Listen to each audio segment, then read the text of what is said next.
I've been missing in action. Well, I've had a trip out of the country to Bangkok, Thailand, and if anybody saw my short video letting you know where I was, that's where I was. I promised a video. It didn't happen right away when I came back, as I said, but I've been a little under the weather. However, I'm doing pretty good. And so now I want to come to you with a part one of two book hauls. I've got a lot of books starting the beginning of this year, and I want to keep this video brief. I don't want it too long, so I'm gonna get started. The first book I purchased was What the Fireflies Knew. This is a novel, and it's by Kai Harris. And this book is an ode to Black girlhood and adolescence as seen through KB's eyes. What the Fireflies Knew follows KB after her father dies of an overdose, and the debts incurred from his addiction caused the loss of the family home in Detroit. Soon thereafter, KB and her teenager sister Nia are sent by their overwhelmed mother to live with their estranged grandfather in Lansing, Michigan. Over the course of a single sweltering summer, KB attempts to navigate a world that has turned upside down. Kai Harris, the author, is a writer and educator from Detroit, Michigan. She uses her voice to uplift the Black community through realistic fiction centered on the Black experience.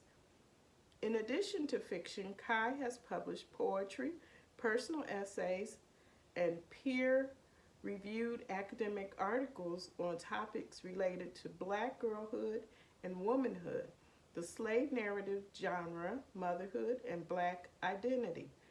A graduate of Western Michigan University's PhD program. First of all, I am a transplant in Alabama from Detroit, Michigan, and this interests me just by her being a Detroiter on its own. This is literary fiction, and this was published February of 2022. I am so looking forward to digging into this. Next on my list is Trailblazers. So I was watching an episode on, it was a documentary, I can't remember what channel, but anyway, it was about James Meredith, and it was his integrating the schools. And this was one of the, I think, recommended readings from watching this documentary. It is told with a pioneering newspaper writer's charm and skill. Gilliam's full, fascinating life weaves her personal and professional experiences and media history into an engrossing tapestry. When we read about the death of her father and other formative events of her life, we glimpse the crippling impact of the segregated South before the Civil Rights Movement, when slavery's legacy still left astonishingly close. We root for her as a wife, mother, and ambitious professional as she seizes once-in-a-lifetime opportunities never meant for a career. We gain a comprehensive view of the media, especially newspapers, affected the movement for equal rights in this country. And in this humble, moving memoir, we see how an innovative and respected journalist and working mother help provide opportunities for others. Dorothy Butler Gilliam is the author, and whose 50-year career as a journalist put her in the forefront of the fight for the social justice.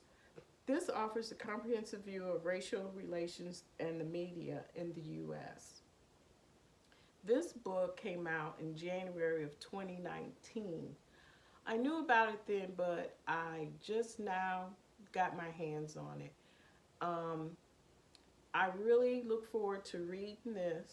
I'm hoping maybe they'll do a documentary on her as well. She sounds very compassionate about what she did or does.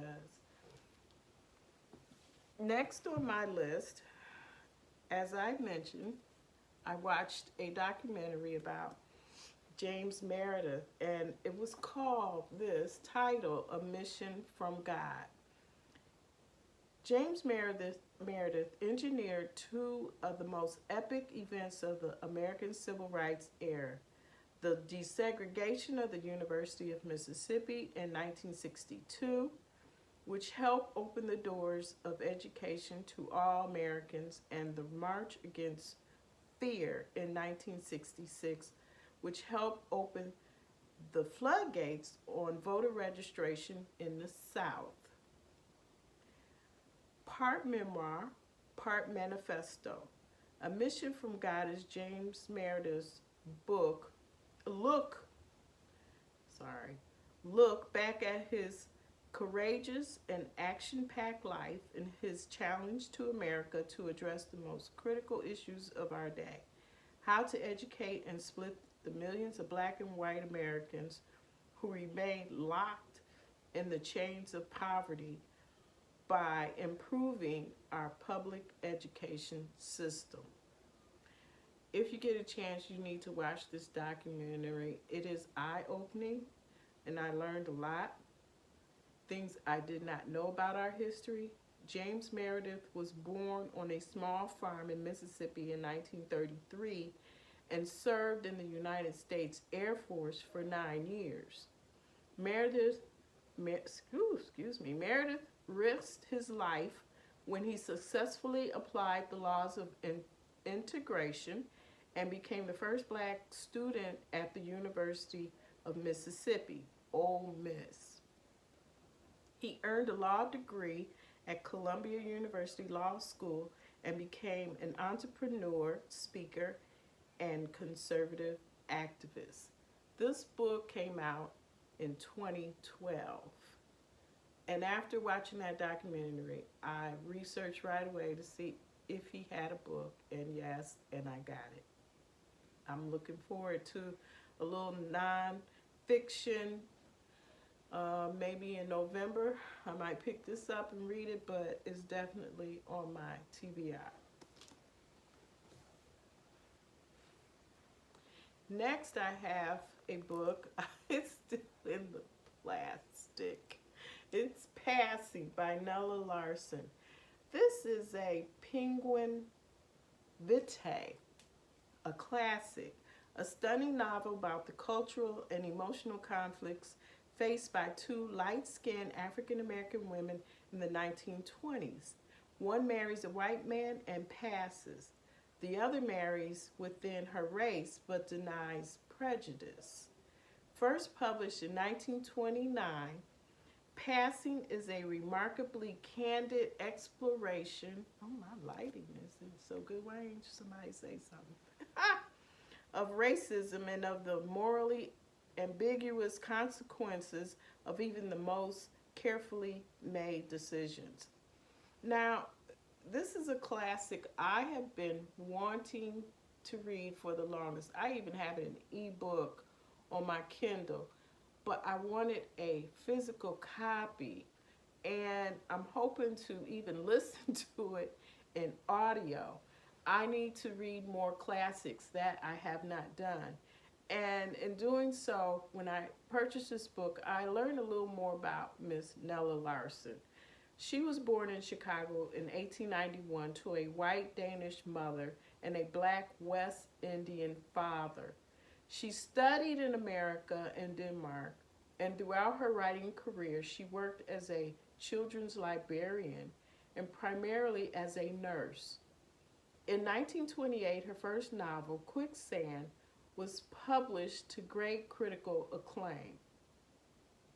Passing was published a year later. Her marriage to Dr. Elmer Imes brought her into contact with the upper echelons of New York's black society. And she became an important female voice of the Harlem Renaissance. She was the first black woman to receive a Guggenheim Fellowship for Creative Writing. She divorced in 1933 and spent the rest of her life working as a nurse. Nella Larsen died in 1964. She was the author of 2 novels and several short stories.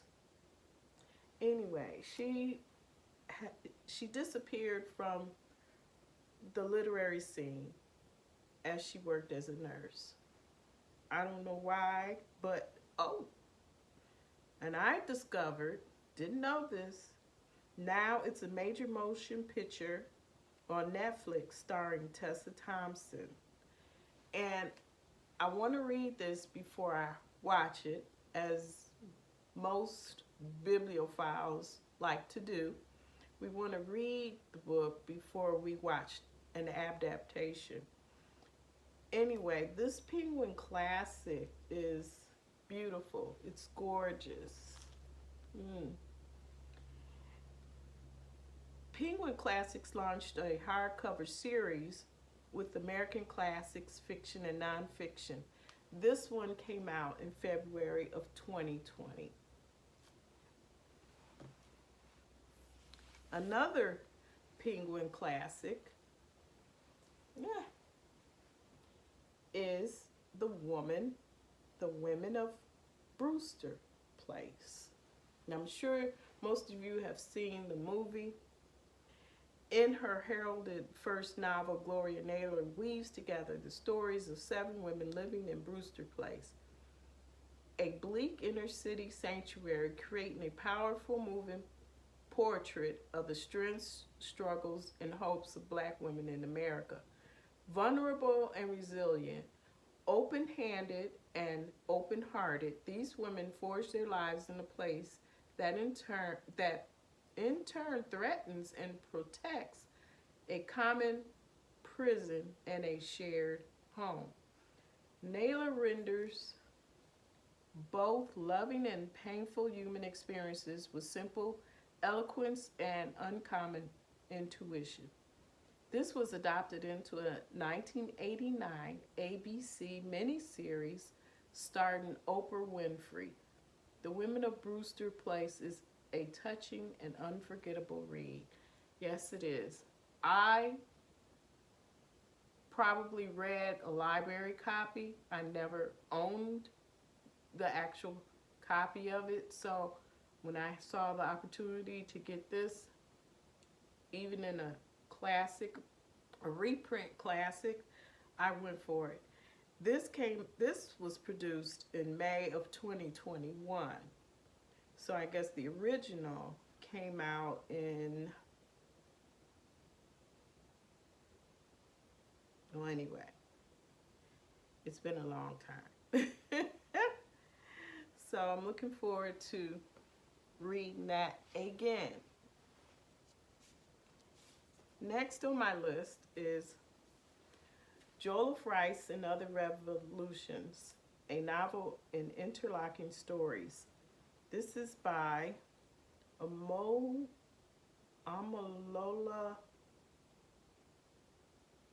Ijeoma Ogunyemi. I know I messed that up. I know I did.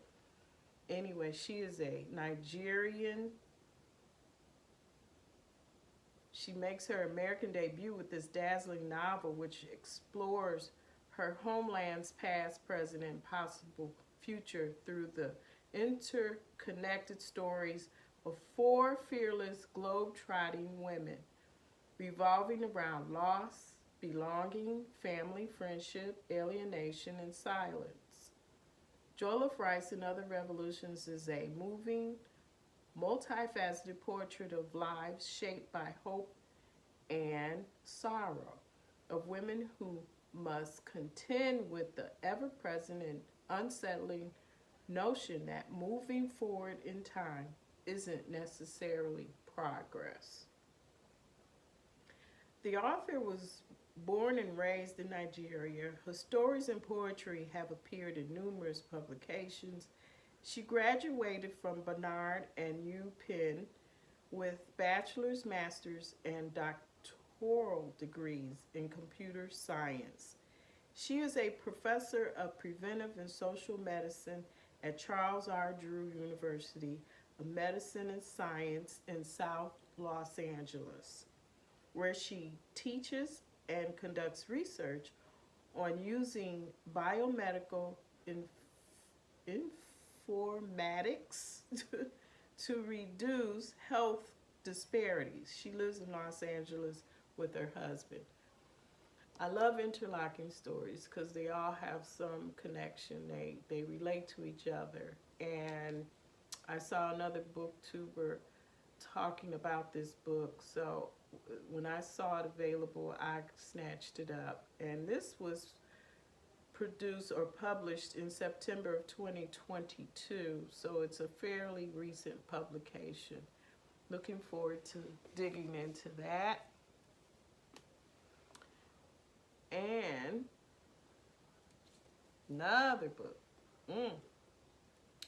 Walking in My Joy in These Streets. Jenifer Lewis, my girl.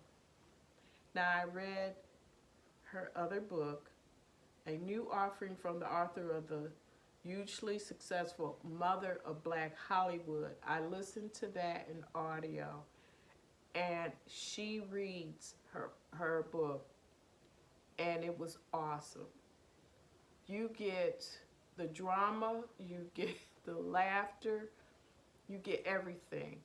I plan on listening to this in audio as well. I want the whole experience. She's phenomenal. Walking in My Joy is a collection of electric stories by the one and only super hilarious Jenifer Lewis.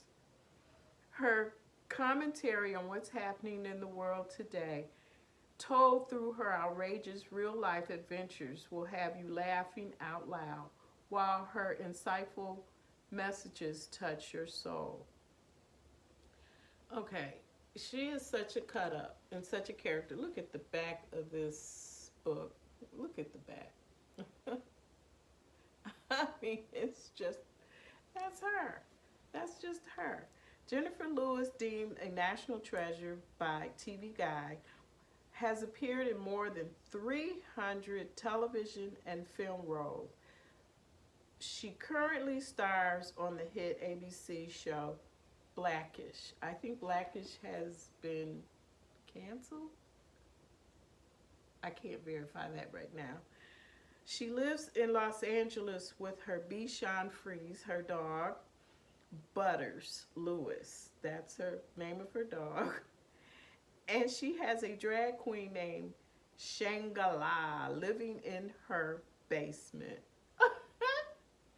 Tell me, you couldn't pass this up. This came out in August of 2022. I may try to buddy read with my sister. She has the book too. We're just both laughing over her life stories. So let me know if you're interested, and I could buddy read with someone if they plan on picking this book up. But it's definitely going to be read. Oh, okay. Let me hurry. I'm moving on. The Woman Could Fly by Megan Giddings. Here's the book. The Woman Could Fly is a feminist speculative novel that speaks to our times. A piercing dystopian tale about the unbreakable bond between a young woman and her absent mother, set in a world in which magic is real and single women are closely monitored in case they are shown to be witches. In this powerful and timely novel, Megan Giddings explores the limits women face and the powers they have to transgress and transcend them. Now, Megan Giddings also had a book prior to this, and it was called Lakewood. And apparently this book got very good reviews, So I said, well, and speculative fiction is really not my genre, but I'm willing to break the ice and especially decorate my book journal with more than just fiction and nonfiction. Let's throw in some speculative fiction.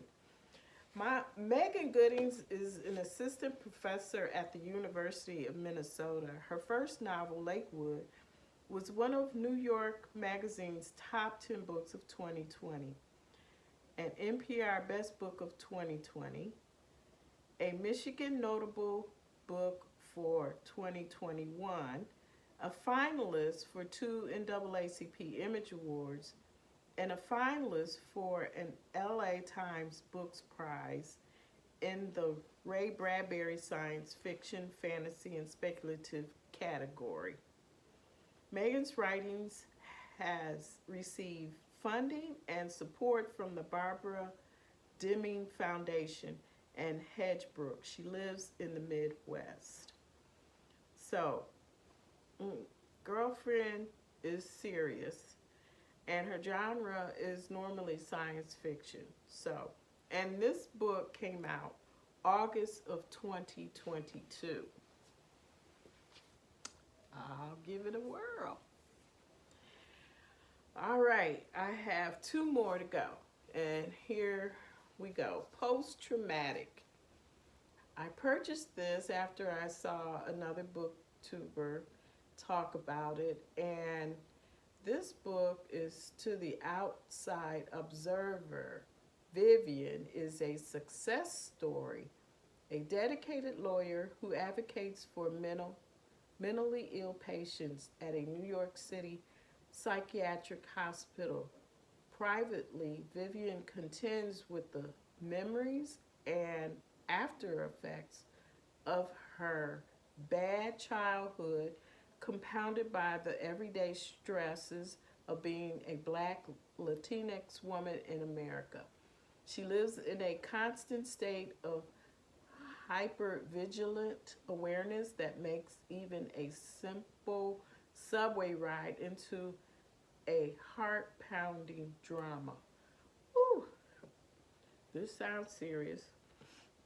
This is a debut novel from this author, Chantal V. Johnson. It's a new kind of survivor narrative. It features a complex heroine who is blazingly and edibly alive with razor-sharp prose and mordant wit. So, Chantal Johnson is a tenant lawyer and writer, a graduate of Stanford Law School, and a 2018 Center for Fiction Emerging Writers Fellow. She lives in New York. This came out, it's literary fiction. It came out in April of 2022. So it's a fairly new book. Came out a year ago. And I just want to, look at the cover, looks dramatic to me. So I have to give this a whirl one day. And I'll probably put it in my TBR jar, and hopefully I'll pull it out when it's time to read. I have so many books. So many. Okay, the last one, and then we're going to end this video. It's Michelle Obama. I had to get it. It's an inspiring follow-up to her critically acclaimed #1 bestseller memoir, Becoming, which I did read. Very good. And I listened to her read it in audio. It's you have to do it that way, really you do. She is the former First Lady, Michelle Obama. She shares practical wisdom and powerful strategies for staying hopeful and balanced in today's highly uncertain world. Lord knows we need that. When we are able to recognize our own light, we become empowered to use it, writes Michelle Obama. A rewarding blend of powerful stories and profound advice that will ignite conversation The light we carry inspires readers to examine their own lives, identify their sources of gladness, and connect meaningfully in a turbulent world. I don't need to give you any background information about Miss Michelle Obama. I'm sure you already know. She is a graduate of Princeton University and Harvard Law School. She has a wonderful husband, Mr. Barack Obama, and she has two beautiful daughters. And they currently live in Washington, D.C. And this book came out in November of 2022. I grabbed it up because I do plan on one day reading this and enjoying it. And I definitely, like I said, I'll be reading this in audio. Real quick, I'm just going to tell you what I'm reading right now. And I am finishing up The Deeper the Roots by Michael Tubbs. This is I will give a small review after I'm done, but I will also post a review on my blog. And I was reading this with my book group for the month of March. And I didn't finish in time because I was busy jetting off to Thailand. But I was reading it on my Kindle as well, so that way I didn't have to physically carry the book. But I'm almost done. I'm like 80% in. I think this is only what I have left to read. So I'll be finishing that soon. And it's very interesting. Young man who he grew up in Stockton, California, and he ran for city council. He graduated from Stanford. He wanted to help in his community, which he's doing now. I'm at the part where he's running for mayor. So I am looking forward to looking at interviews that he made. I didn't know anything about this gentleman. This was a selection for my book club to read and discuss. I missed that discussion. I'm so sorry, book group. And I will give my honest review when I am done. Also, I love the Beverly Jenkins series. And this is what I'm currently reading. It's Through the Storm. And it's a series, the Levesque family. I've been reading all of them, all of the Levesque family books. I'm listening to it on audio, even though I have a physical copy. It goes faster when I listen to it in audio. And I also read a few books of the Levesque family in the Women Who Dare series, I want to say. I may put a correction up on that. But I love her romance novels. And I love them because they're full of history. They are chock full of history. And so I love to research as she writes, what she's putting in there. And last but not least, this is the April selection for my book group, and it's called You'll Never Believe What Happened to Lacey, Crazy Stories About Racism. This is by Amber Ruffin and Lacey Lamar. I'm sorry, I got my book band on here. But I will have details down below. And I plan on listening to this in audio as well. While I'm at my bookstore working, I can listen to the audio book, and it helps me read faster. So that's it. I'm not going to bore you anymore. I'm not going to keep rambling, but I enjoy books. Books, books, books. I've got another big haul coming, and it will be part 2 to this. And I will talk to you guys soon. Please like my channel, subscribe, and I hope to see you again soon. Thank you. Bye.